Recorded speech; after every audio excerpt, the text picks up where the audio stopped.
What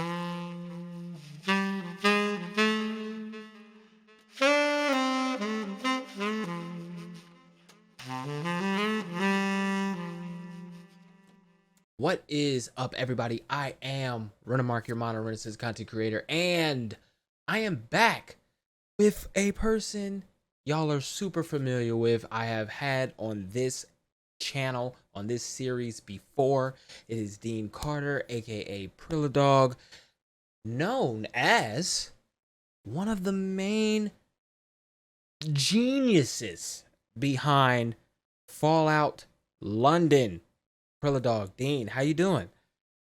I'm I'm shy now. That was quite an introduction. But yes, no, I'm doing fantastic. Thanks for having me. Of It's course. actually good to be back.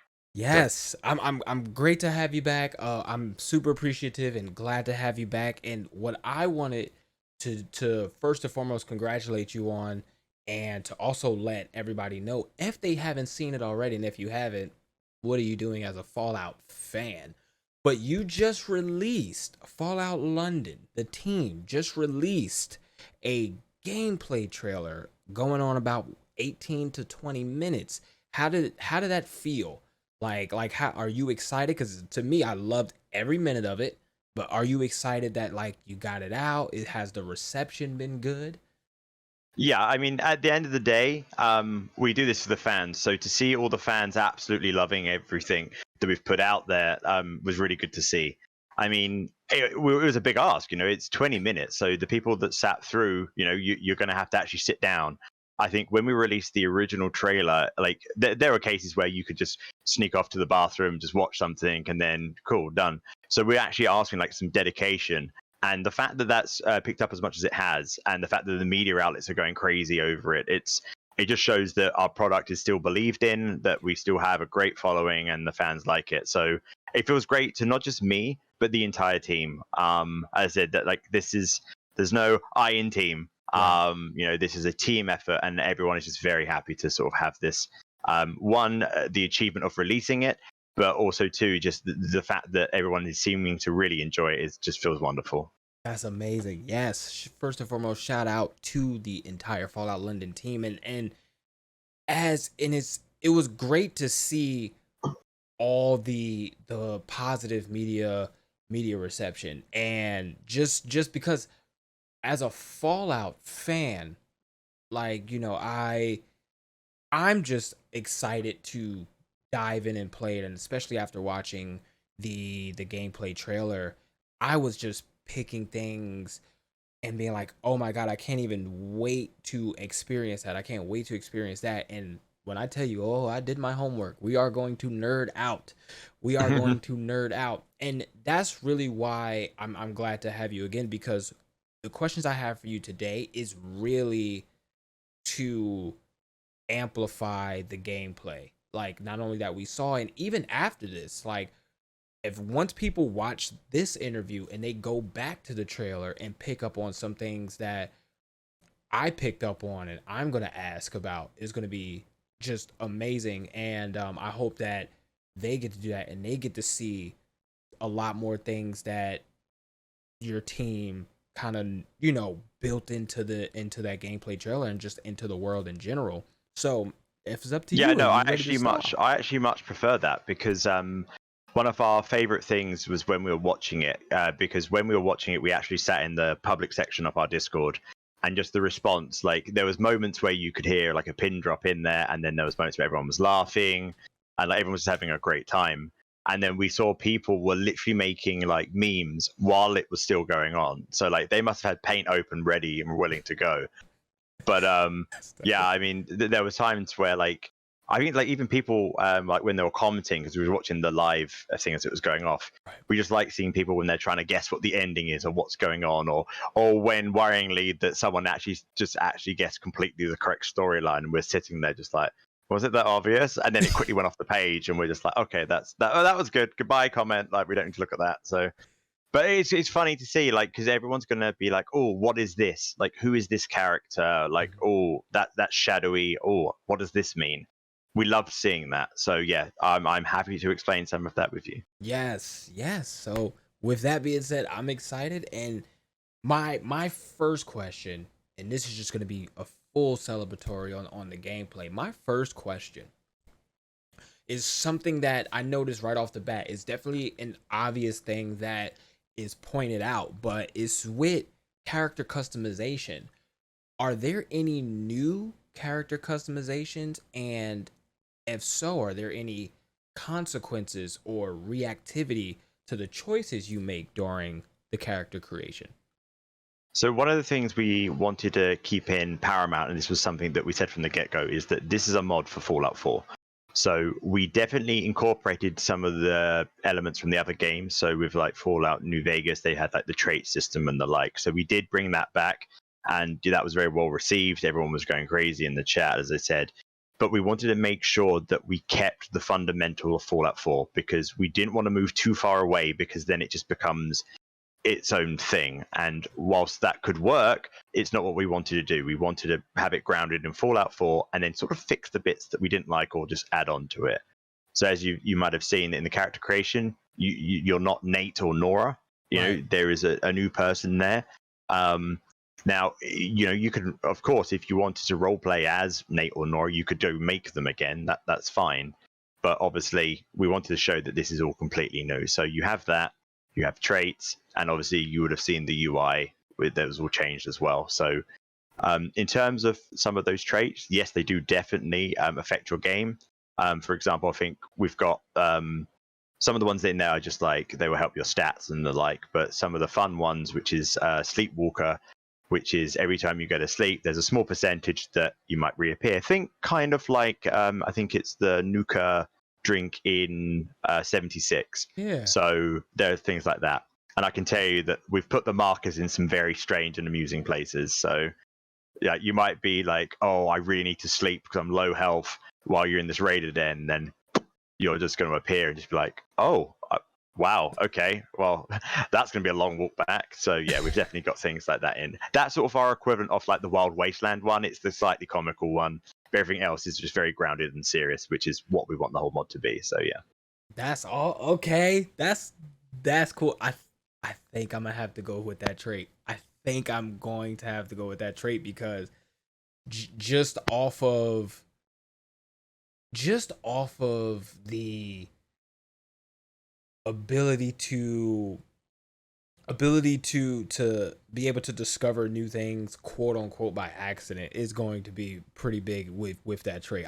That's actually pretty cool. That's such a unique take on like how you put like on the like the Nuka drink in Fallout 76, like to actually it's kind of like a mix of like that Wild Wasteland and Nuka drink, and to have that as a trait actually shows like that's something that is thought about, and to still make it your own yet still kind of have that fun random aspect that 76 had, that Wild Wasteland and the Nuka drink and things of that nature had, and still being able to bring that into your mod, even though like you said, your mod is based from Fallout 4, which is actually Yeah, really I dope. mean, I think that's basically it in a nutshell. Is Mhm. that Fallout London is not quite Fallout 4 and it's not quite Fallout 5. So Right. like internally we sort of call it Fallout 4.5.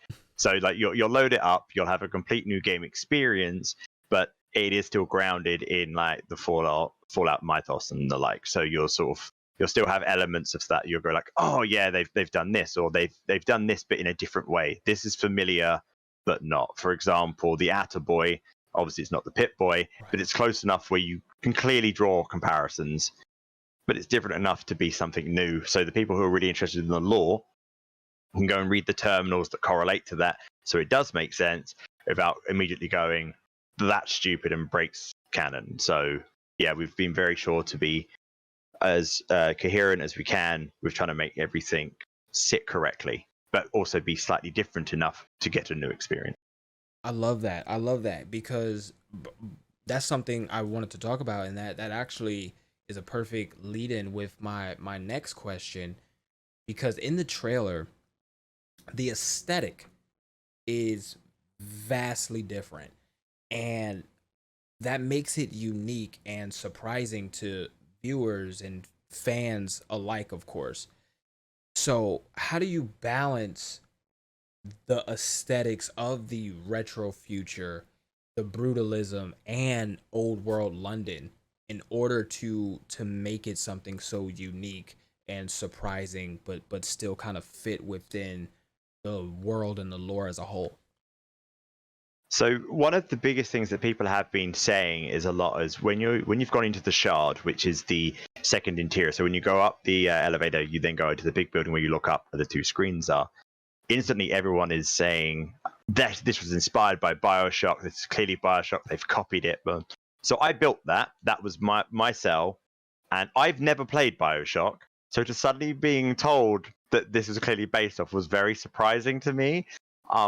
I've never played it, and I was sitting there just going, "Have I missed something here?" But I think it's because Bioshock it's Art Deco, a lot like Fallout, Right. but it's a lot grungier and darker. So I guess if that's why people get that vibes, that's just by a sort of a happy accident, because London is obviously it's got a lot of history. It's kind of grimy in places. So we have definitely sort of adopted the sort of it is atom punk still, but it's just covered in grime and dirt more. And I guess with incorporating some of the historical buildings, which they do have a very ornate look. I guess maybe it does feel slightly Bioshock. But what we actually planned for was, and this is sort of a consistent theme, is it's always not quite. So what I mean by that is that it's Fallout London is not quite atom punk, and it's also not quite diesel punk. We're sort of somewhere in between. That's why some of the robots we've got are a lot more clunky, like they look kind of diesel punk, but not quite. And yet they're not really the same level as like Assaultrons running around. So they're sort of in the middle. And I guess that's the same sort of thing as I said with Fallout 4. It's not quite Fallout 4 and it's not quite Fallout 76. So we're sort of always in the middle of these two ideas. And we've done that to really sort of bring a feeling that you're not playing a game you already have, but it sort of holds some of the themes. So we've done that on intentionally so that we're sort of directly in the middle, so it can give you a new experience. I love that. And to piggyback off of that, because I noticed something that you talked about where you were talking about just making sure that you know London is represented, making sure that there is the clear differences. And with that, I noticed in the gameplay trailer, the Wayfarer doesn't resort to gunplay in contrast to like mainline Fallout games, which represents America's fetishization of guns. So, what will be the difference in strategy and weaponry for Fallout London in order to still kind of show that cultural difference? So there's a big idea that obviously everyone has knives in England. That's the meme that goes around. Yeah. Now, I'm not going to downplay the amount of knife crime that there is. It is a massive problem. But yeah, the access to guns, although it's there, for example, where I used to live, just down the road, there was a gun shop, but you need a license or a license, as all the people who say the meme is.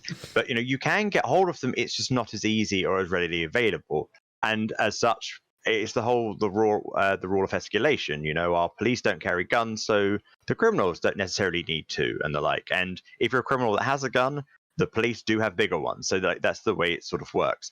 Now, to translate that with ours, we don't have to follow the same laws because obviously there was the divergence. So there are going to be weapons, and obviously, just like there was the case after World War One and World War Two, there were lots of weapons laying around. Either people who have took it back from the war, or just they're building them everywhere. So because in the law there was the European Civil War, there are guns factories and there are a lot of surplus ones around. Now, does that mean you're instantly going to become like you're a walking armory? No. To actually finally get your first gun will be a sort of reward and event, because at the same time this is still Fallout. Although there is melee elements, and some people love playing melee. Right. Lots of us get guns. Let's face it.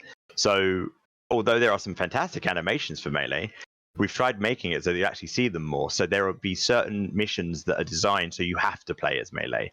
For example, maybe there's flammable gas around, so you can't rely on guns. So you actually need to put some points into other stuff. Because I know when I played the normal game, I'd only put strength on so I could carry more stuff, never so I could punch more. So Right. yeah, we've definitely tried to sort of include that. But when you get your first gun, it will be an event that you get. It'd be like, wow. And if you manage to get it before then, you better be very good at melee to actually be able to punch down some of the people who have got arms. So yeah, you need to make sure that you're going to be equipped for there. But yeah, for a long while you will start out with like a little shiv and the like, or be punching. So. That's cool because one of the biggest things I do after like I play my like main playthrough of Fallout games is I replay Fallout so many times because I'm one of those people that do different builds, and it's cool that you said that because like just how like you said when you play Fallout 4, could same for me, like you put strength in just to kind of carry more stuff, just to kind of be like, okay, I don't get over encumbered as easily, this, that, and the third. You never think of it as I need to put my more perks in strength because I want to go hand to hand with enemies all the Yep. time. So that makes me excited because now I'm just thinking of different strategies, different ways. Maybe I can finally play a Fallout game and put some actual points in charisma, which I never really do because I always pick up guns. Why talk when I can shoot it out? Yeah. But See, I'm actually the opposite. really, I always play basically the Jedi mind trick, which you've got quite high intelligence and quite high charisma. So the whole first game, like on the normal game, you just like, wave your hand and get by. But because I play like that, I made sure that when I spoke to the writing team, I was like, you're going to need to accommodate for how I play, which is the charisma side of it. And then again, you're going to need to accommodate for the people that just want to go and kill things. And right. likewise, the people that want to sneak around and do it another way. So we've definitely got quest ways that you can do it in multiple ways. It's not always going to be go and kill something. Now, I'm not going to lie and say that isn't a case on certain missions, because some are literally you need to clear something out. Right. You can't talk to a rad shrew, that's going to bite you. So Right. you need to hit it.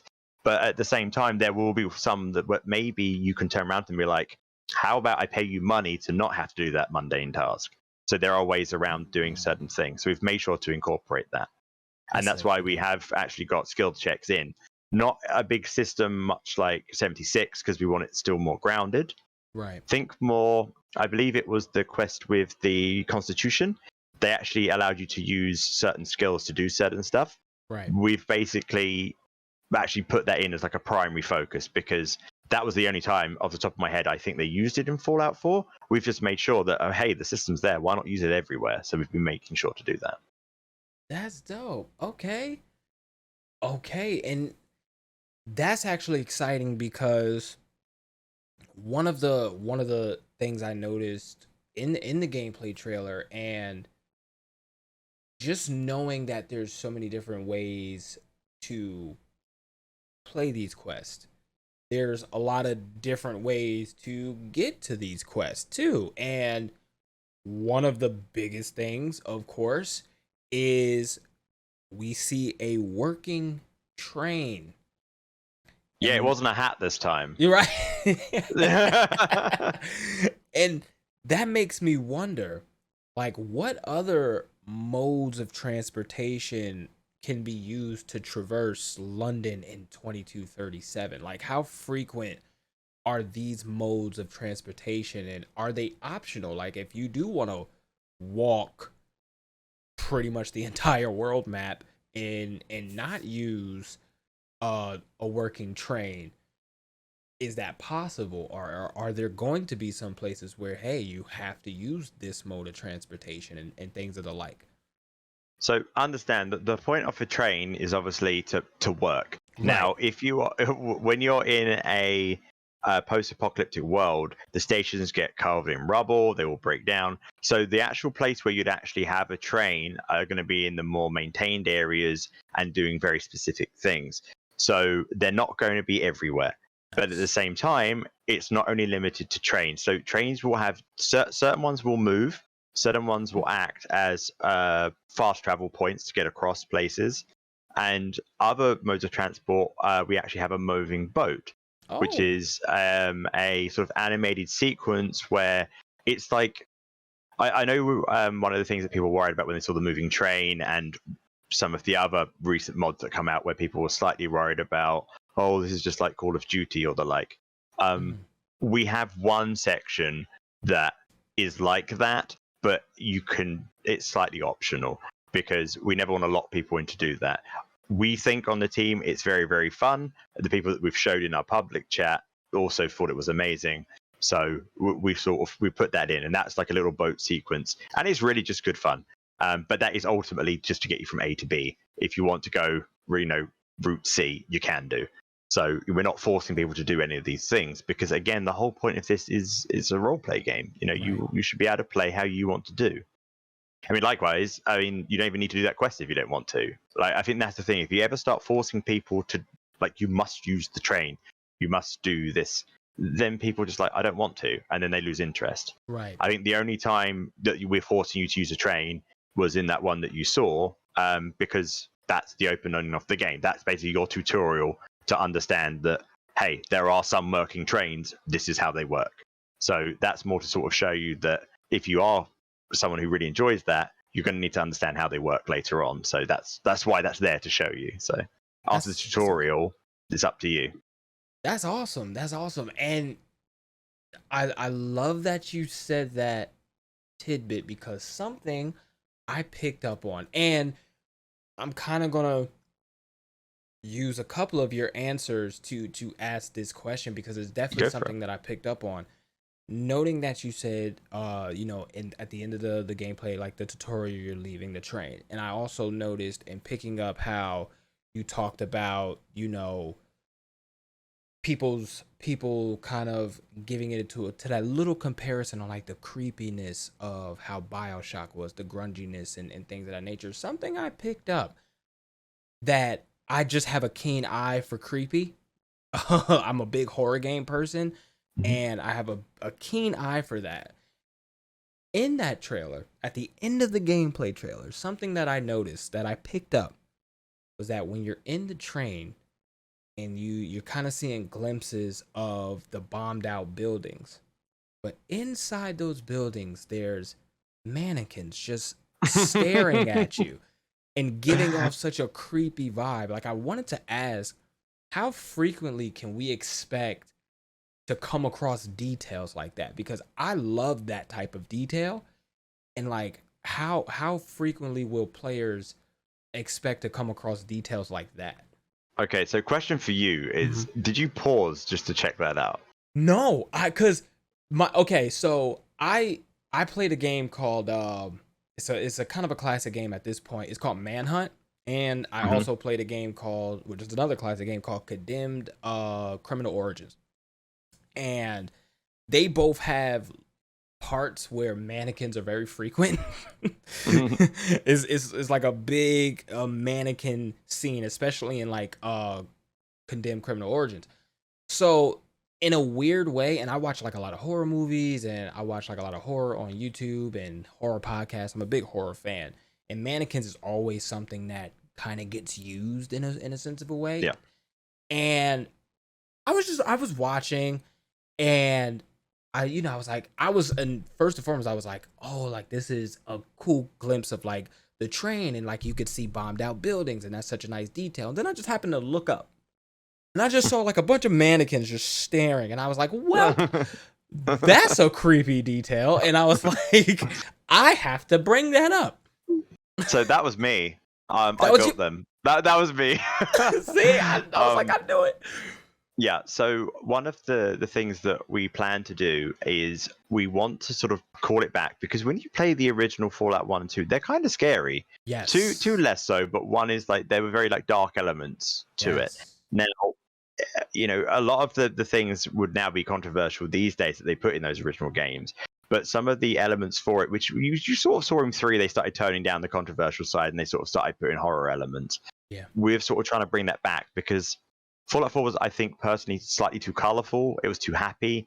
I mean, there are sometimes you can walk around and just like, I could live here. It's Yeah. fine. Um, I wouldn't want to commute every day on a train when there's like mannequins staring out the window. I would think that's creepy. So yeah, there are a lot of those sort of unexplained things that I think don't need to be explained. And I know definitely in places where I have been building, I've been making sure to put those sort of things in, because it's much like you. They're the details when I would play, you'd look up and be like, that's weird. Like there would just be like a random mannequin on a roof, just like that's not nice to look at, but that made it interesting. I like that. And so yeah, I'm glad someone noticed. But Of that was me. course. Yeah, Yeah. I'm here. I'm here. I'm gonna notice it. I'm gonna know, and I know there's gonna be so many other players that notice, because, like you said, like the original Fallouts, even little tidbits of like Fallout 3 had just a bit of horror elements. So Yep. it's not unfathomable to say, if that's a word. It's not unfathomable to say. It's not an easy one. It's not an easy one. I was like, ooh, that came out. But it's not. It's just not uncommon to think that horror fans, like horror game fans and Fallout fans, have a bit of a similar fan base. So like noticing that, and for other players to notice things like that, whether it's creepy or not, whether it's just fun details, funny details, creepy details, I'm glad that that type of love is also being put into Fallout London. And Yeah. Well, I mean, that was actually the reason why you're noticing the gameplay trailer. You actually pick up two light sources. So you pick up the Attaboy, right. which is basically, it's got the same light system on it. So if you turn it on, you get that green glow. Whoop, the whole room is now green. Now, Right. for someone that maybe can't see as well, for example, myself, I can't see more than 4 foot away from me. So like I need like a green light to light up a whole room. However, if someone's been doing lots of level design to have these like very powerful lights that make it look dark, or for example, when you walk into the room, you might see a light that's pinpointing something that you need to go towards. If you're running around with this giant green light on, it just completely nullifies the horror aspect, all Right. of the lighting, and most of the level design, because it all just turns green. Now, if you like that, we've left that option in. If you want to play the horror option, rather than going to download a torch mod, we have that option for you, and that also equips to your utility belt. So it is quite literally, I have my little torch on. You actually think you only actually see the torch when it's turned on, I believe, if I actually recall. But yeah, if you just unequip that, it's a quest item. It just sits in there, and then you go back to the little green light, and it lights up the cell in green. If you want the torch back, boom, you put it back on. And we've made sure that it's also compatible. So that's just a built-in system, so you can have either or. But then if you download a mod or whatever that has, like the torch on a gun, or like an eye torch, or even if you put on a mining helmet, or even the police helmet, where we've got the light on top, then that will also work. It just allows you to not have to get that additional thing. We have it built in. I like that. Okay, and I'm just loving how the team for Fallout London is making sure there's options. If you want to have this aesthetic, there's an option. If you want to have this type of gameplay, there's that option. If you want to have this type of travel, there's that option. I'm really, really loving that. And I do want to note on some of the differences, talking about options. Caps, of course, are not the main currency of Fallout London. Mm-hmm.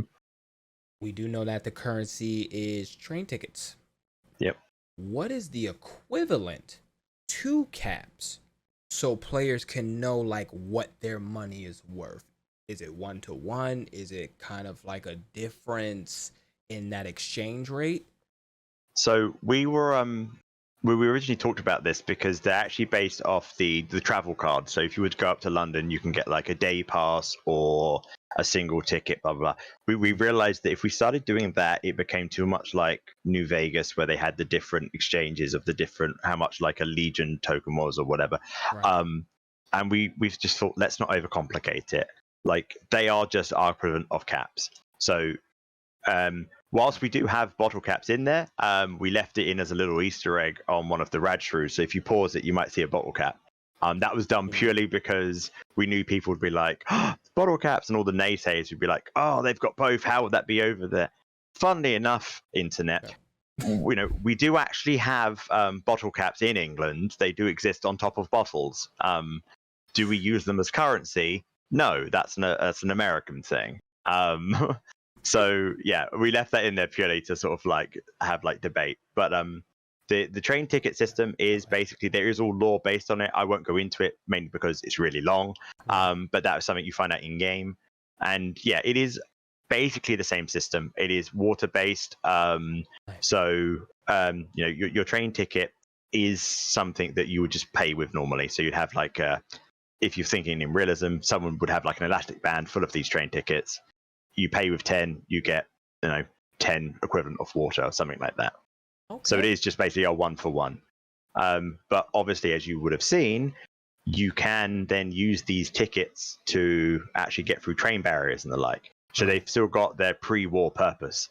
So unfortunately, if you've got on a mission, sold, sort of spent all your money, and then you're going on a mission with 0 and you come to a train, I'm afraid you're going to have to go and sell something because you can't afford to carry on with the mission. So I like that. Because that just adds, thinking. It just adds more ways to make sure you play.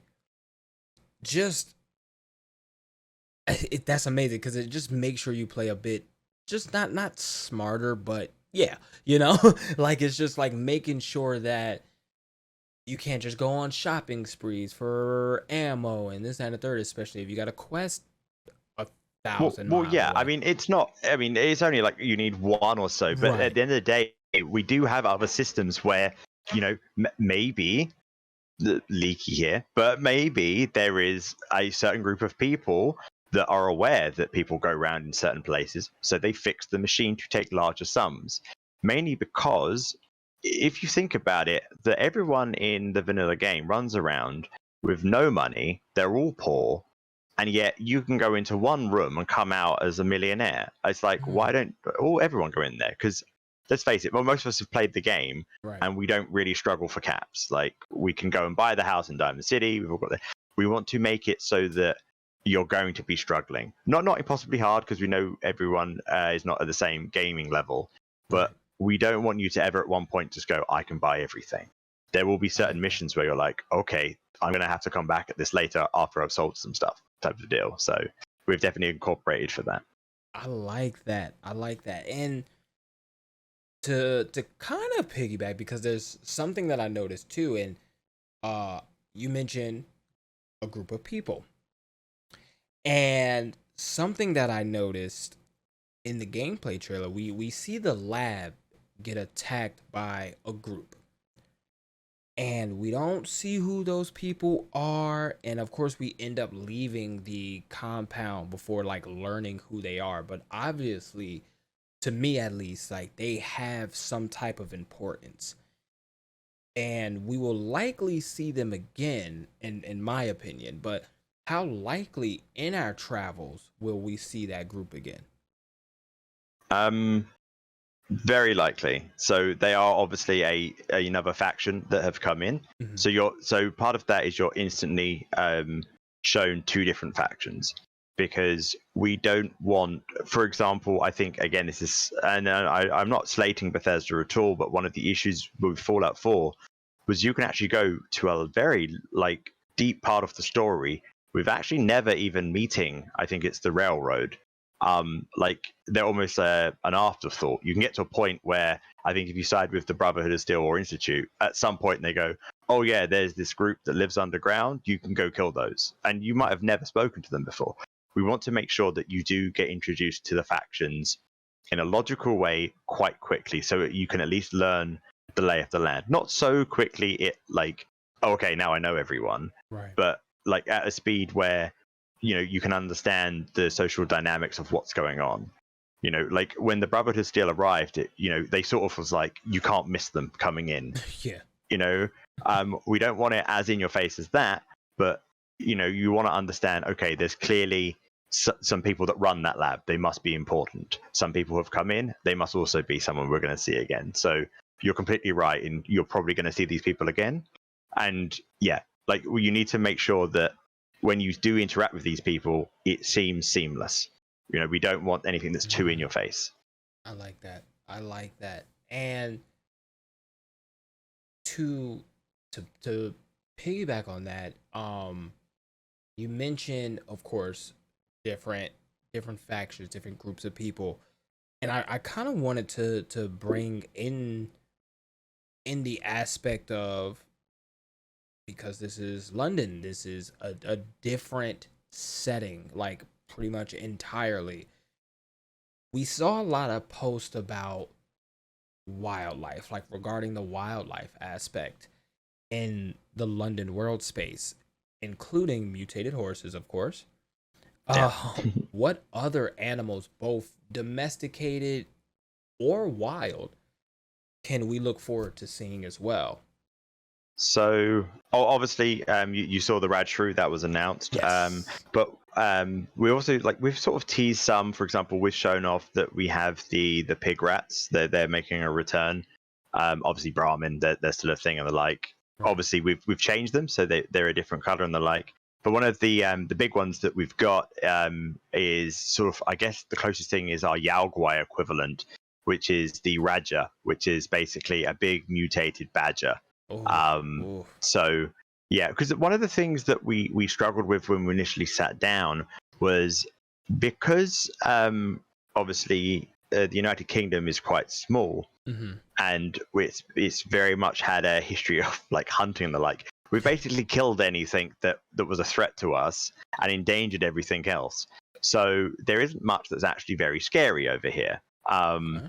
So we then needed to turn these cute little things into scary monsters. But ultimately, a shrew is very, very small. Even if we mutate it, it's still going to be quite a small creature. Right. So we were like, what's the most aggressive thing that we could think of that's over here? And we're like, well, badgers are quite aggressive. And we're like, yeah, that's one. That's one you don't want to mess with. We're like, let's make it huge. So yeah, so Rajas is a big one.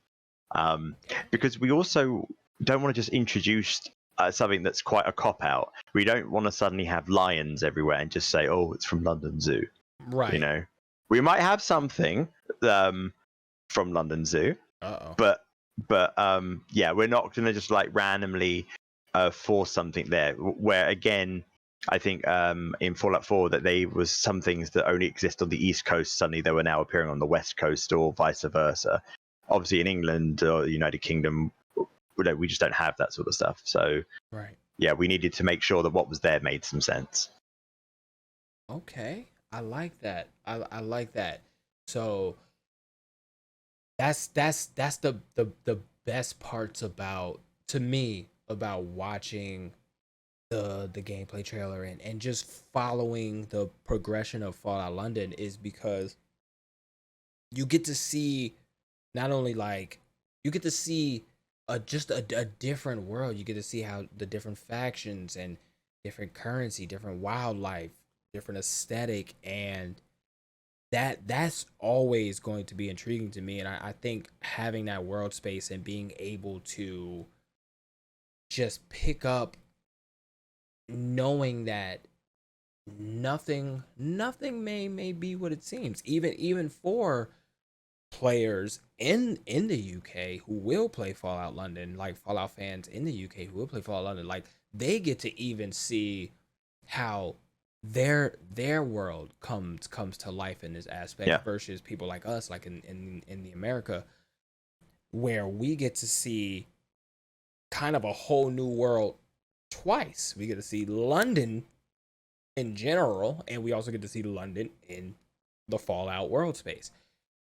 I really do love that. And something that Well, what I was going to say is it's on that in where I've got my degrees in history and the like. I've made sure that just like when you go up to like a historical building, there are the little plaques that are actually around there in the real world.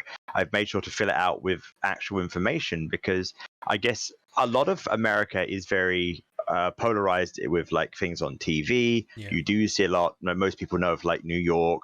People might know Boston. Maybe they don't know like they might not know the ins and outs of what happened during the revolution. Like, even just some of the names might have gone over people's heads. Right. But ultimately, they beat the British. So that was generally a theme. You see that in the Museum of Freedom. So that's like the one that they did. Everything else was slightly more subtle. But we've made sure that some people might not know that. They might know the obvious ones, like that we have a monarchy and there are royal guards, the buses and the taxi. But that might be about it. So I've made sure that when we go round, you can actually go up to a building and you're like, why is this important? Oh, there's a plaque. And you can actually read a small bit about history there. And that even goes down to like, there's an area called Brixton, which is just like on the outskirts of London. It's in our world space due to Game Crunch. It's also right near the sort of like the entranceway to Croydon. But there is a statue there which is ultimately very unremarkable, but it has got the history of why that statue, why we put it there, and what it actually relates to. Right. Because in the real world, at Brixton train station, there are these famous statues that are at the station, and you probably only know that if you're from Brixton or that you travel through it. So if you're from Brixton, you'll suddenly see a statue that acknowledges that, and you'll be like, I know that. And for someone who's maybe never been to England, you can sort of go on a little history trip around. And that's mainly because I love history and I wanted to include that. And I have Project Lead in my name, so I can make these things happen. So. You know that's right. That's right. Talk your shit. That's why I like it. I love that you brought that up because I'm a big fan. One of the big reasons why I loved Fallout, like even from Fallout 1 and etc., was it the reward of what an open world is, like you kind of get to, especially with like Fallout 3 and 76 and pretty much those but like, you get to like you do get a lot of reward for open world, and I think even with those, like, that's a big reward for people like me and players alike, whether you're in London or the USA or anywhere else in the world who are going to play Fallout London, like, to be able to say, wow, like, this is a great game, like, it's in my favorite franchise. I'm also able to learn things. It was rewarding. Like, I took this right instead of this left, but I managed to see 3 things with plaques and information on it that if I did not take that right, I probably would have never known. That's actually dope. And on the interest of and the topic of subtlety, I also picked up some, because like I said, I want to champion the gameplay trailer. In that gameplay trailer, I also noticed something that kind of gave me a little creepy vibe. There was a man just nonchalantly accepting his like impending death. I was kind of amazed also to see that not only I, but a lot of people noticed that to be like an odd reaction of such a chaotic thing going around him, especially like what that person was about to go through, which is death. How likely and like how strange is he? Just a strange person? Is that a one-off, or does he know something that we may have to learn in our travels playing Fallout London? There's one sentence which is sort of a staple of Fallout London, which we use all the time, which is you'll have to wait and see. Ooh. I love that. Because that right there made the horror game person in me kind of excited. Like that and the mannequins, because now I'm like, well, what does that person know? And that's another thing where it's like, whether that's just something that's rewarding, like being able to make sure, like, okay, I'm going with that in mind. It's like, and that's great. And that's why I love the gameplay trail so much, because there's so many different tidbits that I can't wait to see, like, in the full game, like fully being able to like experience the questions that I may have pondered and things of that nature. And with that, I got one last question for you because I know this Oh, I was. just wanted to say quickly. I Please, think it's because when we please. well, when we designed it, our lead of level design, Wolfie, he basically sat us all down and just explained to us that there are very different types of gamers. So you've got Mm, the ones who want to explore. You've got the killers that just want to go around and kill everything. They don't care. The sort of ones that will just pause their game, auto save, and then just go murder all of Whiterun or whatever, and then reload. And then you've got the ones that want to go around and sort of collect everything. So there are other types as well, but like yeah, so there are some that want to go and get all the bobbleheads. They must get all the bobbleheads, and yet others that just want to go and find like an overlook that looks beautiful because they just want to see that. I mean, right. there's Saffron on our team who does photography in real life. So in game, when she sees that, she will just stop and take photos, which makes her very annoying to play Fallout 76 with because like we're being eaten by a monster and then she's there taking photos. But then again, you get idiots like me. If you've ever watched one of the Fallout London streams, everyone was trying to kill the Scorch Beast, and I had built one of the what's it the little ride thing, and I was just riding that, and everyone was like, "You're the project lead, and is this what you're doing?" So yes, that was what I was doing. Yeah, that's So me. That's me. there are very different people that play things very differently, and we make sure that we have all those options. So what we'll often do is where I will normally go and explore, I will make sure that I put rewards for people that are going to go explore. But then what we do is we get someone who prefers to go kill something. He then goes over the same area, and then they go and put in something there. So that way, wherever you're going in a specific area, it will accommodate a type of player. Because if you suddenly go around to areas where you're only killing stuff, that would bore me. Right. I don't have enough ammo for that for a start, so it's just not interesting. So we make sure that we all go over the areas to make sure that if one person from one of the select groups goes there, they can take something away from what they've just done. Be it that person killed something they wanted to, that person got a collectible, that person maybe saw an amazing view or a landmark. So we've made sure So, to accommodate for everyone. And I think that's very so important. And it's a shame that I think maybe some AAA studios these days drop the ball on that. And it's such an easy it thing does to get do. lost. And I It don't does get understand why lost. they don't. Yeah. No, you're absolutely right. That gets lost. Like that is such. Ooh, that's such a bummer. Oh, that's such a bummer. And the best thing about what you said is being able to kind of, not only is it like I feel like being able to accommodate so many different types of players, but also that can make players come out of their shell, be a little bit more uncomfortable. Like, okay, like maybe if I am the player that likes to just get up and kill everything, but I do go to this spot and I do see a plaque of information, I do see a beautiful landmark, or I do see some collectibles, that may be like, wait a minute, let me go back to some of these other places that I may just kind of did a little run and gun through and see what else other I can find. Like, oh, there was a collectible here, there was a plaque here, like there is something of Exactly. nature. I I mean, like that. I mean, one thing that maybe you saw, maybe you didn't, but you might have noticed that after you spoke to the man through the glass, and then he sort of agreed to his fate. The person who's playing just runs straight off, but there's a door right to your right that you never go into. There's also when you get to the crossroad by the smoke, there's a left and a right, but we only went one specific way because we wanted to show the sort of the route you take. But what's in those? Who knows? Well, we know, you don't. Yeah. See, and that's I'm gonna find out. I tell you that much. I'm gonna find out.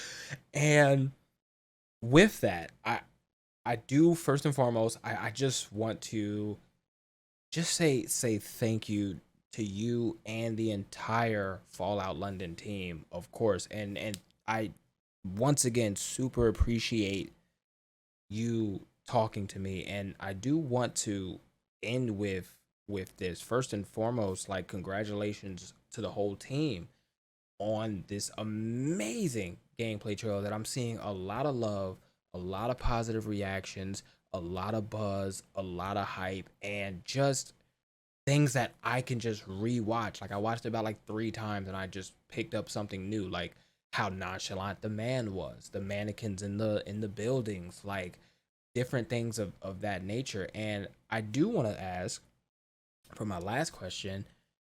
I know, of course, you're gonna have a lot more interviews, especially this week. I know the buzz is gonna be in the buzz is insane. I know you definitely have to do your rounds, but I know you're gonna be doing an event for Fallout for Hope, and I think that's with Wes Johnson.